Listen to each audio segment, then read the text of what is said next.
Welcome to the Capital Gains Tax Solutions podcast. Hey, this is an intro to a full episode with Brad Shepard that's coming up. We're talking about investing passively in a Southeast commercial real estate, multifamily value add B properties. You're not going to want to miss that part of the show. We're talking about Brad's story and how you can get more income and more passive income through investing in commercial real estate. That being said, we're covering a short episode here, and we're just going to talk about one topic that came up. In fact, Brad's wife is a CPA, and he talks about some frustrations, and it has to do with depreciation recapture. So, Brad, tell us a little bit more. What's the biggest frustration when it comes to depreciation recapture?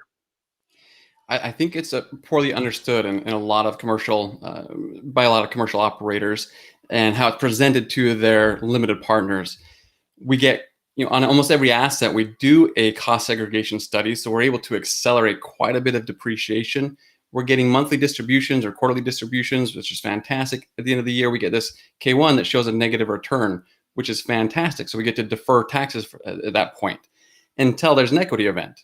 Generally, we sell the property. Now you have to, by guidelines, you have to recapture that depreciation. And now you've got a taxable net positive return.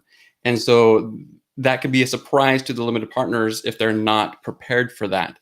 And so, yeah, as you mentioned, my wife is a CPA. She frequently gets frustrated by how that's positioned by some of the operators, because you have to make sure you paint that reality at the end of the day that there is going to be that recapture. You're going to have a positive gain that you're going to need to be the IRS is going to want to tax you on. And in these commercial syndications, a 1031, while it's not impossible, it is very difficult. You generally have to be have contributed generally $1 million or more to make it worthwhile, because you have to go through a lot of hoops. And so for most investors, it's just not feasible. And so just a lot of complications, a lot of frustrations around how that can be presented. And at the end of the day, there is a taxable gain that has to be dealt with. Yeah, very well said, and exactly right.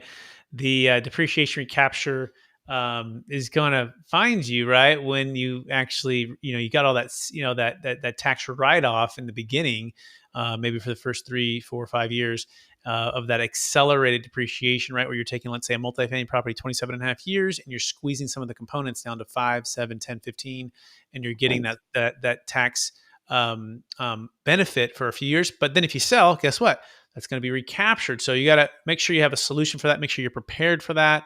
The Deferred Sales Trust can, in some circumstances, depending on the size of the deal and depending on the level of accelerated depreciation, and depending on the mortgage over basis, if you have one, can be a potential solution for that. And so there's a lot of moving parts when it comes to every deal. So, but if you're interested and have that challenge, we encourage you to go to capitalgainstaxsolutions.com, schedule your one-on-one consultation to walk through that.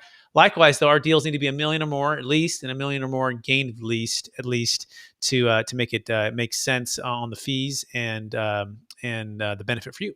So that being said, look for the full episode right now. It's actually live on YouTube with Brad Shepard. And Brad, for those who want to get in touch with you right now and learn more about you, where's the best place for them to find you?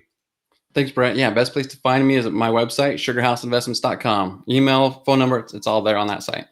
Beautiful. And again, us, capitalgainstaxsolutions.com. Thanks, everybody.